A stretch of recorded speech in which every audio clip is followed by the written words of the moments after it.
தவளை தோசை ஒரு பாரம்பரிய டிஃபன் வெரைட்டி. கிறிஸ்பியாக மொறுன்னு சாப்பிடும்போதே இன்னொன்று கிடைக்குமா அப்படின்னு கேட்க தோணும்.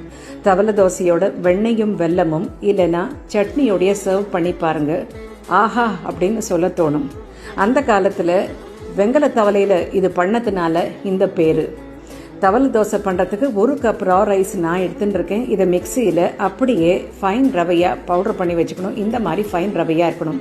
இதோட 1/2 கப்பு கடலைப்பருப்பு, 1/4 கப்பு துவரம் பருப்பு, 1/4 கப்பு உளுத்தம் பருப்பு, இது 3 பருப்பையும் எடுத்து நல்லா வாஷ் பண்ணிவிட்டு இதை 2 மணி நேரம் ஊற வச்சுக்கணும். இதோட நான் 4 மிளகாயும் சேர்த்து ஊற வச்சுருக்கேன். நான் இதுக்கு மிளகு சீரகம் போட்டால் நல்லாயிருக்கும். நான் இன்றைக்கி மிளகாயும் சீரகம் தான் போட்டிருக்கேன். இப்போ இந்த அரிசி ரவையோட 1 கப்பு தயிரும் இதுக்கு தேவையான உப்பையும் சேர்த்து நல்லா மிக்ஸ் பண்ணி தட்டை போட்டு மூடி வச்சிடணும்.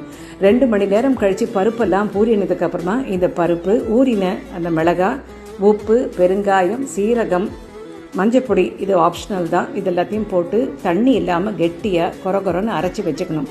அரைச்ச இந்த பருப்பு கலவையை ஏற்கனவே நம்ம ரைஸ் ரவையும் தயிரோடைய நம்ம மிக்ஸ் பண்ணி வச்சுருக்கோம் இல்லையா, அதோடு சேர்த்து நல்லா மிக்ஸ் பண்ணி விட்டணும். தேவைப்பட்டால் ஒரு 1/2 கரண்டி தண்ணி சேர்த்து கன்சிஸ்டன்சி அட்ஜஸ்ட் பண்ணிக்கலாம். நான் 2 டேபிள் ஸ்பூன் தேங்காய் போட்டிருக்கேன். நான் இது இன்னும் கூட எக்ஸ்ட்ரா கிறிஸ்பினஸ் கொடுக்கும். இப்போ எண்ணெயில் கடுகு, உளுத்தம் பருப்பு, இதோட கருவேப்பிலை சேர்த்து தாளித்து இந்த மாவில் அதை கொட்டிட்டு நல்லா மிக்ஸ் பண்ணி ரெடியாக வச்சுருக்கணும். ஒரு அடிகனமான உருளியில் நான் 1 டேபிள் ஸ்பூன் எண்ணெய் விட்டு 1 கரண்டி இந்த மாவை எடுத்து நல்லா ஸ்ப்ரெட் பண்ணி லைட்டாக அப்படி ஸ்ப்ரெட் பண்ணி விட்டு சுற்றிக்கிற எண்ணெய் விட்டு இதை தட்டு போட்டு மூடி இதை குக் பண்ணணும். இதை ஃப்ளிப் பண்ணி 2 பக்கமும் எண்ணெய் விட்டு நம்ம குக் பண்ணனாக்க இது ரொம்ப சூப்பராக இருக்கும். ஒரு க்ளூட்டன் ஃப்ரீ, ஒரு ப்ரோட்டீன் ரிச் டிஃபன்.